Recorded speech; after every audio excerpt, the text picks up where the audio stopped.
स्वागत है आपका आईएएस पॉइंट के यूट्यूब चैनल में। हमारा नाम सोनाली है। देखिए, यूपीएससी की परीक्षाओं में अक्सर वर्ल्ड संबंधी प्रश्न पूछे जाते हैं, आप सभी चीज़ जानते हैं। मैंने आपको कल जो पढ़ाया था वह आपके बहुत इंपॉर्टेंट प्रश्न थे। इसके साथ साथ आज हम उनको रिवाइज करते हुए आगे के प्रश्नों की ओर चलेंगे, ठीक है, ताकि आपको जो रह गया हो वो भी आपका एक बार और रिपीट हो जाए। चलिए तो शुरुआत करते हैं बिना टाइम वेस्ट के पहले प्रश्न की ओर। पहला प्रश्न हमारा यह था कि वह भारतीय प्रौद्योगिकी संस्थान जिसके द्वारा साइबर फिजिकल सिस्टम आधारित सेक्टोरल एप्लीकेशन हब स्थापित किया जाएगा।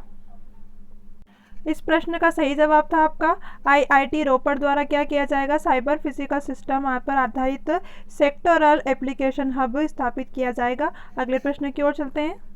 अगला प्रश्न आपका था कि केंद्रीय पूर्वोत्तर क्षेत्र विकास मंत्रालय द्वारा समर्पित होमुका-हरमुति रोड परियोजना की कुल लंबाई कितनी है? तो इस प्रश्न का सही जवाब होगा ऑप्शन नंबर ए, यानी कि 17.47 किलोमीटर होमुका-हरमुति रोड परियोजना की कुल लंबाई है। चलिए अगले प्रश्न की ओर चलते हैं।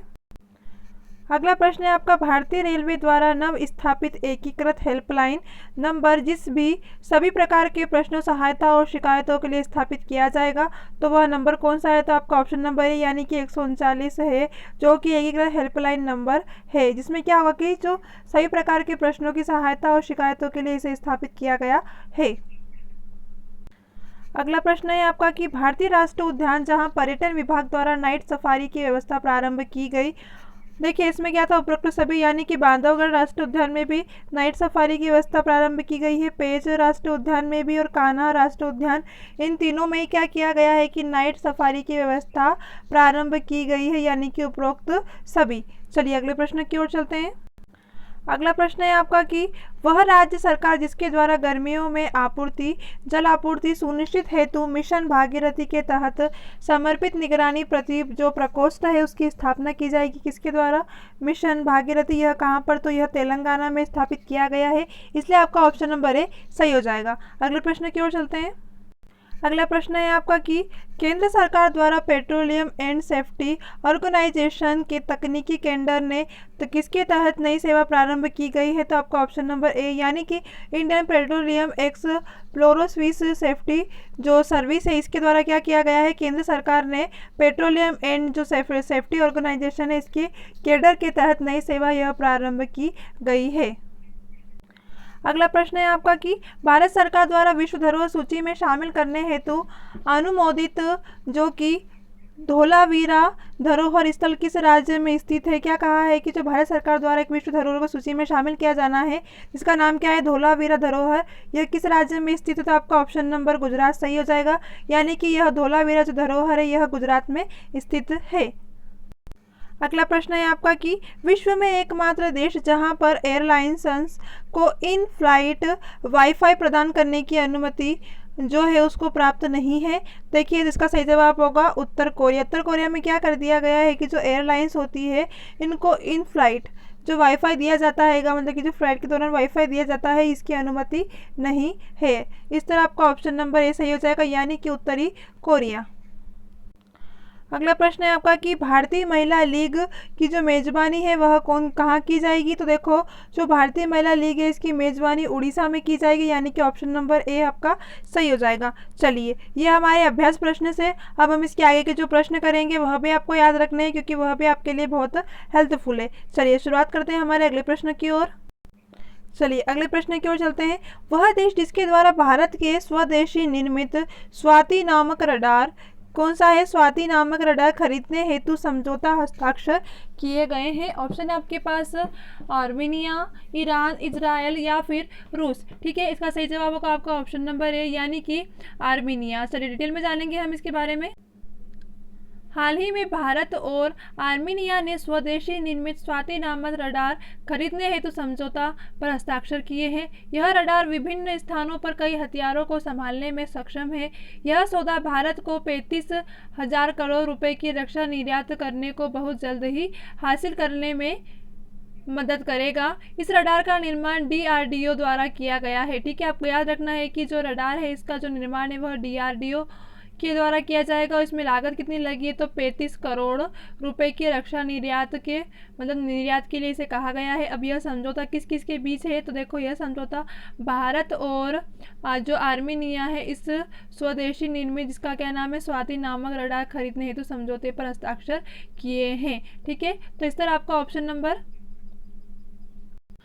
नंबर आपका ए सही हो जाएगा, यानी कि आर्मेनिया में क्या किया जाएगा, भारत और स्वदेशी निर्मित स्वाति नामक रडार खरीदने का समझौता किया है। अगले प्रश्न की ओर चलते हैं। अगला प्रश्न है आपका कि भारतीय अंतरिक्ष अनुसंधान संगठन द्वारा कुल कितने polar satellite launching vehicle mission संचालित किए गए हैं। ठीक है, किसके द्वारा, भारतीय अंतरिक्ष अनुसंधान संगठन के द्वारा कितने, क्या पूछा गया है, पोलर सैटेलाइट जो लॉन्चिंग है इसमें व्हीकल मिशन संचालित किए गए। तो आपका ऑप्शन नंबर फर्स्ट सही हो जाएगा, यानी कि 53 क्या किए गए हैंगे, व्हील मिशन संचालित किए गए हैं। चलिए, कह रहा है कि 28 फरवरी 2021 को रात्रि 10:24 आंध्र प्रदेश के, ठीक है, कहाँ पर, आंध्र प्रदेश के, इनका क्या नाम था, श्रीहरिकोटा के सतीश धवन अंतरिक्ष केंद्र से इसरो द्वारा क्या किया गया था, अंतरिक्ष केंद्र से इसरो के द्वारा अपने 53वें पोलर सैटेलाइट लॉन्चिंग व्हील का मिशन संचालित किया गया था। कब किया गया था, याद रखना है आपको कि 28 फरवरी 2021 रात्रि बज के, टाइम इतना इंपॉर्टेंट नहीं है। आंध्र प्रदेश के कौन, श्रीहरिकोटा के, ठीक है, श्रीहरिकोटा के, जिनका नाम क्या था, सतीश धवन, इन्होंने क्या किया था, केंद्र से इसरो द्वारा कितने के 53वें polar satellite launching vehicle mission का संचालन किया है। इस प्रशिक्षण में ब्राजील के उपग्रह जिसमें कि क्या किया गया, एमेजोनिया 1 को प्राथमिक उपग्रह के रूप में स्थापित किया गया। किसको, जो एमेजोनिया 1 है इसको क्या किया गया है, प्राथमिक उपग्रह के रूप में स्थापित किया गया। यह मिशन इसरो की जो वाणिज्यिक नोडल एजेंसी है इसका पहला समर्पित व्यावसायिक मिशन है। ठीक है, इसरो का जो पहला व्यावसायिक मिशन है वह कौन सा है, तो वाणिज्यिक नोडल एजेंसी का, ठीक है, पहला समर्पित व्यावसायिक मिशन है, जिसे न्यू स्पेस इंडिया लिमिटेड कहा जाता है, शॉर्ट में क्या, NSIL भी कहा जाता है। ठीक है, NSIL, ठीक है। अब देखो किसको, एक और क्या नाम हो गया इसका, एक तो हो गया न्यू स्पेस, ठीक है, तब ये किसके द्वारा किया गया है, तो आपको याद रखना है कि इसे 28 फरवरी 2021 को आंध्र प्रदेश के श्रीहरिकोटा के किन्होंने, सतीश धवन ने, ठीक है, सतीश धवन ने किया था। चलिए अगले प्रश्न की ओर चलते हैं। अगला प्रश्न है आपका कि केंद्रीय इस्पात मंत्रालय द्वारा उड़ीसा को स्टील हब बनाने हेतु किस परियोजना को प्रारंभ किया गया है। आपको याद रखना कि उड़ीसा को जो स्टील हब बनाने के लिए जो परियोजना उसका नाम पूछा है, उसका नाम है मिशन पूर्वोदय। ठीक है, क्या नाम है, मिशन पूर्वोदय। चलिए जानेंगे इसके बारे में। तो 28 फरवरी को केंद्रीय इस्पात मंत्रालय ने उड़ीसा के कलिंग नगर को स्टील हब बनाने हेतु मिशन पूर्वोदय परियोजना को प्रारंभ किया। इस परियोजना का संचालन जापान के तकनीकी सहयोग से किया जा रहा है। उड़ीसा को इसके रणनीति स्थान, कच्चे माल की उपलब्धता और मजबूत कनेक्टिविटी के कारण स्टील हब की स्थापना के लिए चुना गया है। ठीक है, किसके लिए चुना गया है कि उड़ीसा को जो इसका जो रणनीति है इसमें स्थान के लिए कच्चे माल की उपलब्धता और मजबूत कनेक्टिविटी के कारण स्टील हब की स्थापना के लिए चुना गया है। आपको याद रखना है, नाम याद रखना है कि 28 फरवरी को क्या किया, 28 फरवरी को केंद्रीय इस्पात मंत्रालय ने उड़ीसा के जो कलिंग नगर है इसको स्टील हब बनाने हेतु मिशन पूर्वोदय शुरू किया गया है। चलिए अगले प्रश्न की ओर चलते हैं हम। चलिए देखते हैं, भारत का जो पहला जल रोबोट ड्रोन जिसे भारतीय रक्षा अनुसंधान एवं विकास संगठन द्वारा नौसेना को सौंपा गया। देखिए नाम क्या है आपके पास, आईरोव टूना, फीसा, आईरोव फीसा या फिर आईफोफ टूना। ठीक है, इसका सही जवाब क्या होगा, इसका सही जवाब होगा आपको ऑप्शन नंबर है, यानी कि आईरोव टूना। आईरोव टूना क्या किया है कि भारत का जो पहला जल रोबोटिक ड्रोन कौन सा, जल रोबोटिक ड्रोन, जिससे क्या होगा कि भारतीय रक्षा जो अनुसंधान है इसके विकास के संगठन द्वारा नौसेना को सौंपा गया है। किसको सौंपा गया है, नौसेना को क्यों सौंपा गया है, तो भारतीय रक्षा अनुसंधान एवं विकास संगठन के द्वारा यह सौंपा गया था। यह क्या है, तो यह भारत का पहला जल रोबोट ड्रोन है। ठीक है, कौन सा है, जल रोबोट ड्रोन। चलिए इसके बारे में जान लेंगे हम। देखिए भारतीय रक्षा अनुसंधान एवं विकास संगठन द्वारा भारत का जो पहला जल रोबोट ड्रोन जिसे कि आईरोटूना नौसेना को सौंप दिया गया है। यह जल रोबोट ड्रोन कोच्चि स्थित स्टार्टअप कंपनी जिसे कि आईरोव टेक्नोलॉजी प्राइवेट लिमिटेड द्वारा विकसित किया गया है। किसके द्वारा विकसित किया गया है? तो आईरोव जिसे कि टेक्नोलॉजी प्राइवेट लिमिटेड कहा जाता है, इसके द्वारा इसे विकसित किया गया है। इस ड्रोन का जो डिज़ाइन है यह वैश्विक मानक के अनुसार तैयार किया गया है, जिसके तहत क्या होगा कि यह मुश्किल और अंधेरों में जल के भीतर जो अनावश्यक नौसेना गतिविधियां है उनके लिए सहायक होगा। ठीक है, मतलब कि जो पानी होता है अत्यधिक गहराई में उसमें यह बहुत हमारे लिए हेल्पफुल रहेगा, क्योंकि जल में क्या होता है अत्यधिक अंधेरा जैसा होता है, तो अंधेरे में भी क्या करेगा यह जल के जो भीतर आवश्यक नौसेना है उनकी जो गतिविधियां हैं उनको करने में सहायक होगा।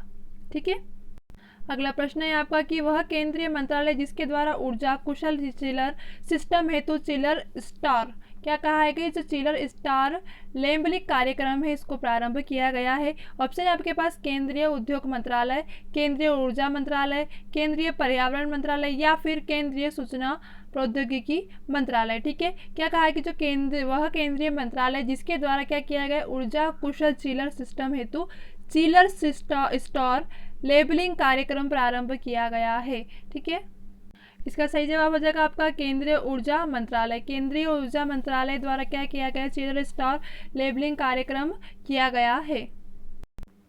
जानेंगे हम केंद्रीय ऊर्जा मंत्रालय ने देश में ऊर्जा कुशल चिलर सिस्टम की तैनाती को प्रोत्साहन करने के लिए चिलर स्टार लेबलिंग कार्यक्रम लॉन्च करेगा। यह कार्यक्रम प्रारंभिक चरण में स्वैच्छिक आधार पर लॉन्च किया जाएगा, जिसमें क्या होगा जिसे 1 दिसंबर 2020 को अनिवार्य रूप से लागू किया जाएगा।